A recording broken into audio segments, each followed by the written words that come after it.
Hey, what's up? Welcome to the Vintage Bubblegum Pod. I'm your host, Cal, and on this podcast, we talk about boy bands. We talk about girl groups. We talk about pop music from the late 90s and the early 2000s. It's a genre I've been passionate about for more than half my life, and I can't wait to share in that passion with all of you. And today, we're talking about the boy band B2K, also known as the Boys of the New Millennium. If that doesn't completely date this group, I don't know what does.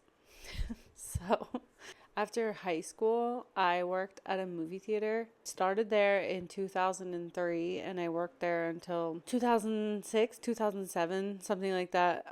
So I remember when the movie You Got Served came out. I have this image in my head, this memory in my head of the ticket terror booth.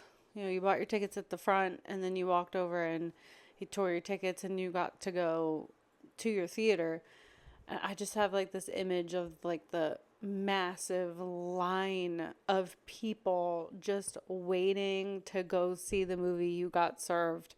And when it was time to let everybody back, it was like a stampede of people. I remember my manager at the time screaming for people to tell people to stop running and stop shoving, and it was a phenomenon. It's hard to describe that kind of atmosphere. I think to my daughter's generation, it's movies were a big freaking deal. They were an event that you went to with all of your friends, and it was an important moment to get to the theater to see your new favorite movie. I don't think I'll ever forget that, because I remember thinking to myself, it's for You Got Served. What's the big... I still, to this day, haven't seen that movie, so I guess I have to watch it before I can judge that super old memory. I also was going to do B2K's second single, Bump, Bump, Bump, but the timing of that couldn't be worse with what's going on right now with a certain disgraced rapper. And I was well, I'll just do it anyway, you know, I just won't talk about that. But it's literally impossible because he's in the entire music video and he's got a huge verse in the song. So it's I just can't touch that right now. I don't even want to. So I decided to go with B2K's first single called Uh-huh. Couldn't be two more awkward titles to say out loud. Uh-huh and Bump, Bump, Bump. And honestly, a lot of modern B2K knowledge is a bit of a minefield. So I'm not going to get too deep into it, but we'll touch on some of it later.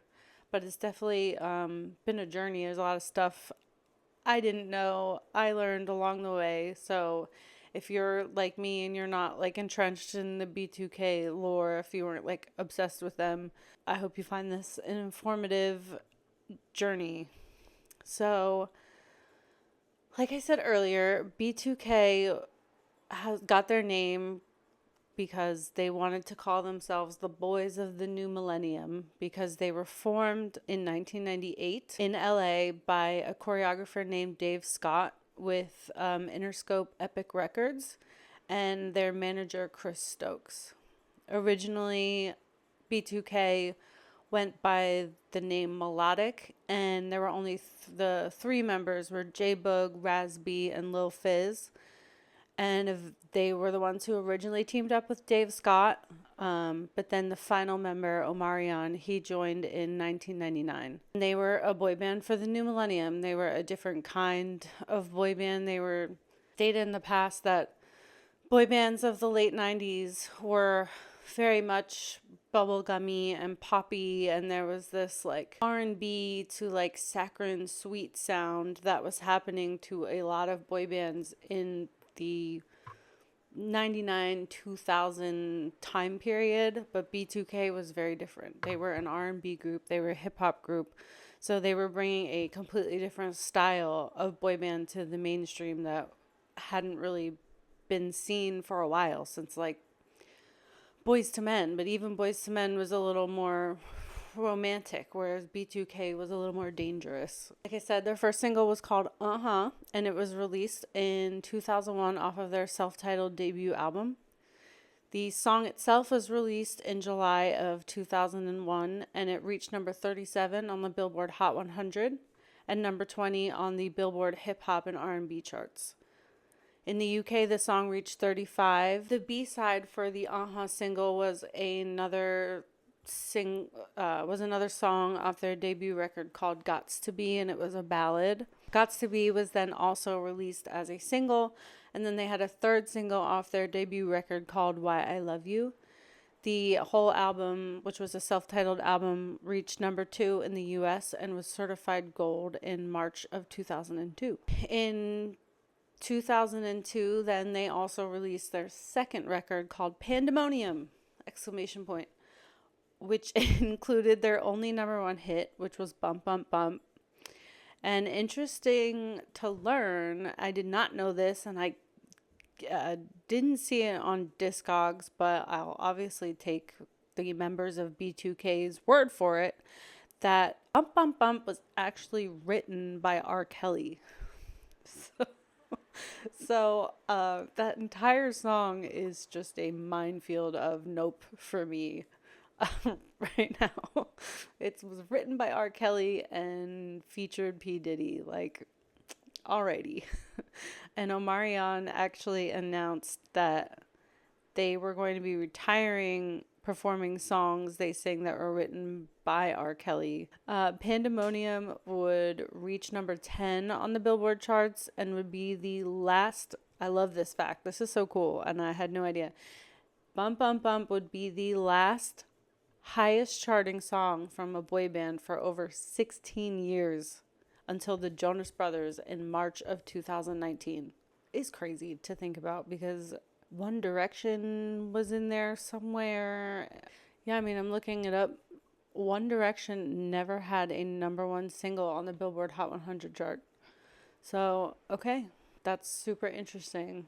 It's crazy to think that the boy band kind of hot phase fizzled out like that after 2004, 2005. It's wild. That's like sending me for a little bit of a loop. I typed that, but now saying it out loud, I'm like, damn, that's a heavy fact. I'm old. B2K was also a mainstay of the TRL Golden Era. There's singles, each of them moved up and down the charts week after week and were number 1 a few times here and there. In 2004, B2K publicly, this is where it starts to get a little convoluted. There was a press release that came out that said B2K had disbanded, and this press release came out prior to the release of the movie You Got Served. So You Got Served was actually released in the wake of the B2K breakup announcement. And the movie was actually written and directed by their then manager, former manager, Omarion's manager, not the rest of the guys' manager, Chris Stokes. The movie also starred Megan Good and Marcus Houston, who was in an early boy band called Immature and went by the moniker Batman, but he was probably most known for his role as the annoying neighbor Roger on the hit show Sister Sister. That's where I remember him from. Wow. I also remember Immature. They had that one song on the All That, the album soundtrack that I really liked. Doing my thing, watch me doing my thing. That song slaps. But again, keeping with the B2K is a minefield of, oh no. Marcus Houston is also interesting drama going on in his life and with B2K largely. So that's all I'm going to say about that. All 4 members of B2K star and dance in the film, and its release was an instant hit. despite the critics kind of panning it and disliking it. It hit number one on opening weekend and grossed $50 million at the box office. And it only had an $8 million budget. So the movie, by a large margin, was a huge hit. And B2K was a phenomenon. I mean, and they burned out literally just as fast as they blew up.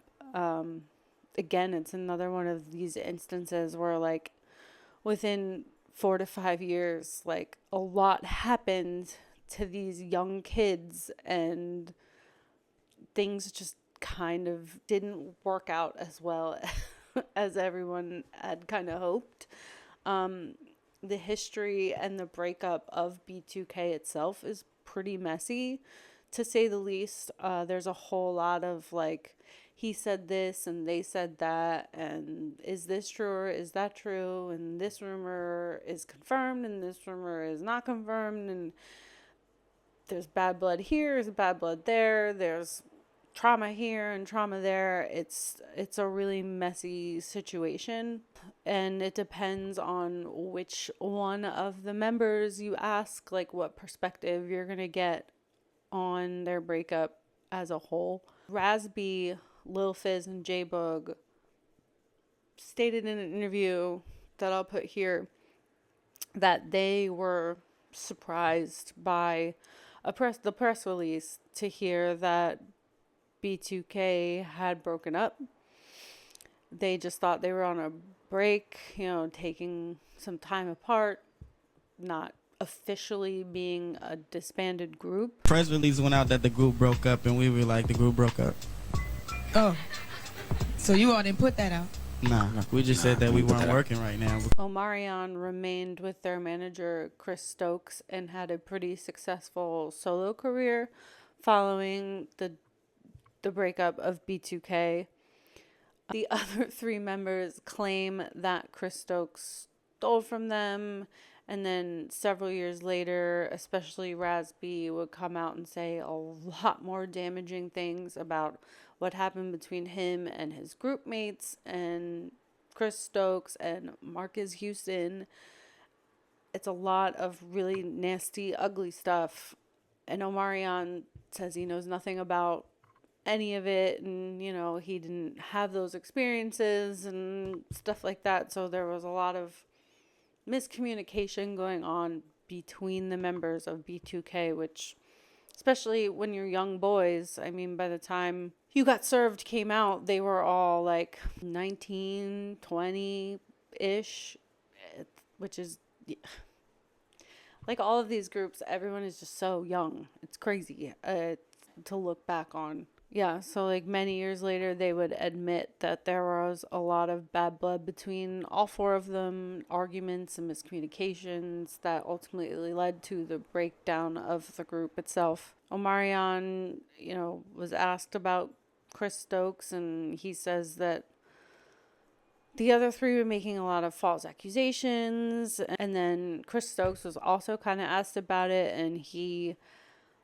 claimed that all of the accusations against him were totally false, and he kind of sounds like he isn't sure why they would accuse him of these things, considering he made them money, which is one of those kind of it sounded gaslighty to me. It's like, well, it doesn't matter.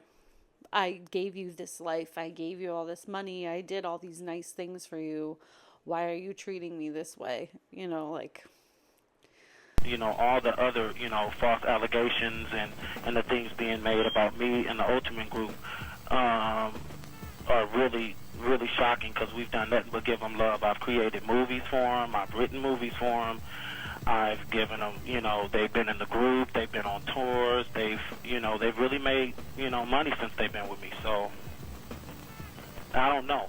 B2K reunited in 2019, burying the hatchets a little bit, embarking on what was called the Millennium Tour, which actually became the second highest grossing tour of 2019. They were on the bill with Pretty Ricky, Chingy, Yin Yang Twins, Mario. Member Raz B takes the credit for the group fully reuniting and even secured the trademark for the name B2K during this time. But things disintegrated again in this era, especially for Raz B, who had a really difficult time with a declining mental health, and he left the tour amidst claims that he didn't feel safe, that he felt like the possible presence of former manager Chris Stokes made him feel unsafe. There were a lot of old traumas and wounds coming to the surface, probably, from being a part of this again after so long.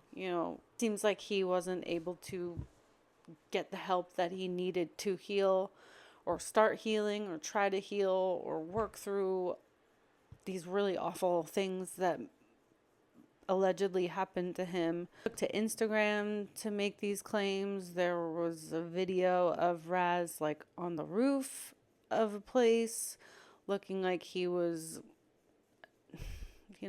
having a lot of trouble. He originally said that he was leaving the tour and that he wasn't going to continue. But a couple days later, he reversed that and decided to stay because he wanted to do it for the fans. He wanted to honor the fans' dedication to showing up for these concert dates. So he pushed through. And after this tour in 2019, B2K fizzled out once again in 2021 with a lot more bad blood coming up, with personal live issues between Omarion and Lil Fizz, and a lot more of that miscommunication and misinformation and bad feelings, driving the guys apart again, causing even more back and forth and more of that they said, he said, a lot of rumors, and everyone has their own side to the story. It's been a couple years, so hopefully in these few years, considering in July of this year, they didn't perform, but B2K reunited on stage during a concert of a longtime colleague of theirs. All four of them were there, so it seems like they were able to work through whatever was causing all of this feud and bad blood. Omarion said he was able to forgive Lil Fizz, and Lil Fizz made a public apology for Omarion, and he said he did it for himself and for the B2K fans. So it's clear that B2K loves their fans. I mean, they keep pushing on and trying to get back together and perform for us, the people who love them, the people who support them. And I think that's really great to see. It's just, it's a tale as old as time. I mean, I know I've said it in episodes before, but it's like B2K were 15, 16 when they first got together. I mean, young. And you're pushed into this life that is so abnormal and so hard to navigate when you don't have the tools to work through it, if you don't have the support system to help you through these tough times and this huge change. I mean, you're already a teenager. Stuff sucks. Going through all of that in your life. I can't even imagine doing it in front of millions of people, with people out there who may not have your best interests at heart, people who don't see you as a person but as a product. When you're a kid, man, it's hard to come out of that unscathed. Next to impossible. And B2K is literally no exception to that. Future right now for B2K musically is uncertain, but there's definitely a huge demand for this group. Their fans are passionate. They're totally willing to support B2K whenever they're ready to come back. Some new music, a new tour, you never know. There's always a demand for it, especially now. And in my opinion, B2K were elite in the talent department of boy bands. Every boy band danced, obviously, but B2K were one of the few who truly dazzled in that way. They were dancers, athletes, singers, and actors, and really they were truly mesmerizing to watch on stage. I mean, always watching dance routines and acrobatics and seeing four guys that are just like so in tune with each other with their movement and their dance is just like, it's so cool. It's always so amazing to see. They really truly have a connection. I mean, they had it then, and even through all of these years and all of this turmoil and trauma and bad blood and stuff, you can tell that they really do consider each other family. And you know, families fight, families go through stuff, but hopefully in the end, you know, we can always come back together and regroup and apologize and move forward. I hope to see B2K come back again. You never know.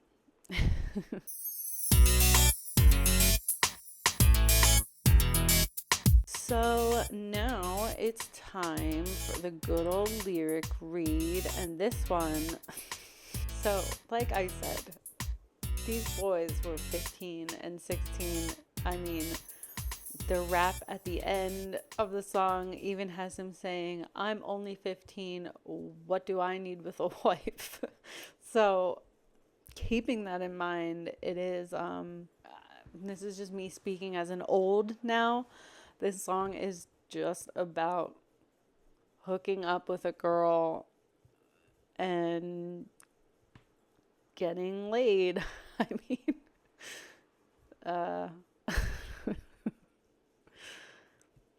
it's basically him saying, I heard that you like me.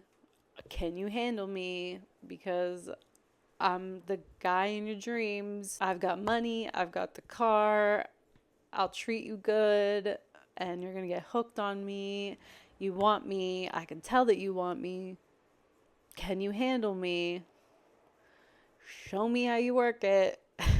Like, that's pretty much what this song is about. And looking back on it, as listening to it as a 14-year-old, I mean, that's really what they were selling out there at that time. And I mean, that coincides beautifully with the video, because the video was clearly made for the girlies. It's a classic introductory music video. It shows all the members.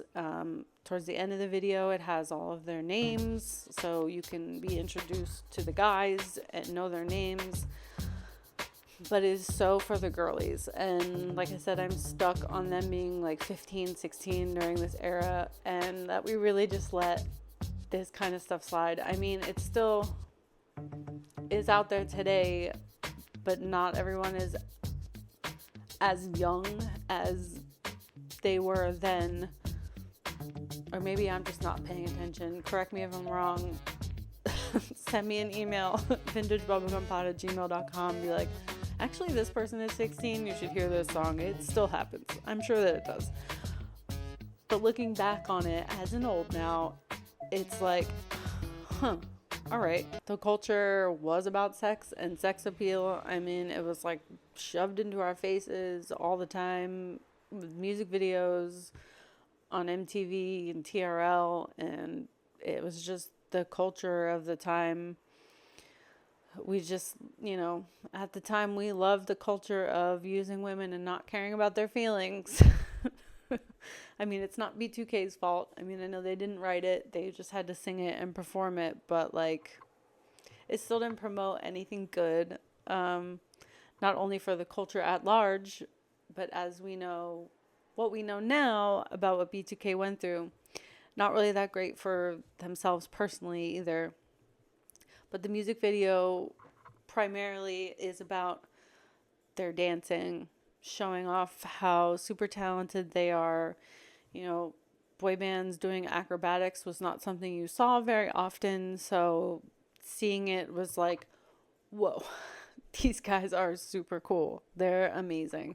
And it sort of ushered in this renaissance of dancing and dance battles and things becoming more mainstream, and like when you have an episode of South Park all about your movie, which is what I know best about the movie You Got Served, is the episode of South Park. You're in the zeitgeist. You're part of the mainstream. You are part of culture if you were lampooned on South Park. So we ended up seeing more dance-driven programming, a lot more choreography in more places of this kind show up. Breakdancing kind of had its moment and became a mainstream thing. I mean, it's an Olympic sport now, breakdancing. Not saying B2K is responsible for that, but it sure didn't hurt.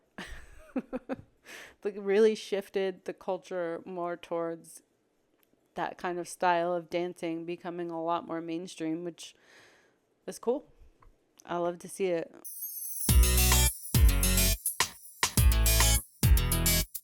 Hi, people. So, I'm traumatized from watching this music video. I don't think this music video is kid-friendly at all. And I just don't like it. I don't like the style. I mean, I do like the style, but I don't like the style. You know what I mean? What is this? What is this? What is it for? Who is it for? Who? This is not my cup of tea. Like, if this was the last song in the world, I would definitely not listen to it. I would try and find, like, Britney Spears or something somewhere. I don't think they're good dancers. 1, why? 2, I don't think this music video is meant for kids. 3, what's with the tiny vest and no shirt? What is this? The hat is a meh. It's just meh. It's not like, oh yeah, for sure, or like, no, that's disgusting. It's a meh. But I would wear it, the hat, with a shirt on, because I have to. Overall, this song sucks. In my opinion, if any of you guys like this song, that's fine. But I don't. A 9-year-old girl that lives in an old house that only likes Chapel Roan doesn't like this music video. And Britney Spears. And Lindsay Lohan. That's it. That's all I like. That's so 2004. There's not much more 2004 than Lindsay Lohan. Did you know that B2K were in a movie called You Got Served, and it made $50 million at the box office and was number 1? Did you know that I would come to the person who made that movie and say, hey, you didn't even watch it. We're going to watch you're it. weird. Anyways, goodbye, people.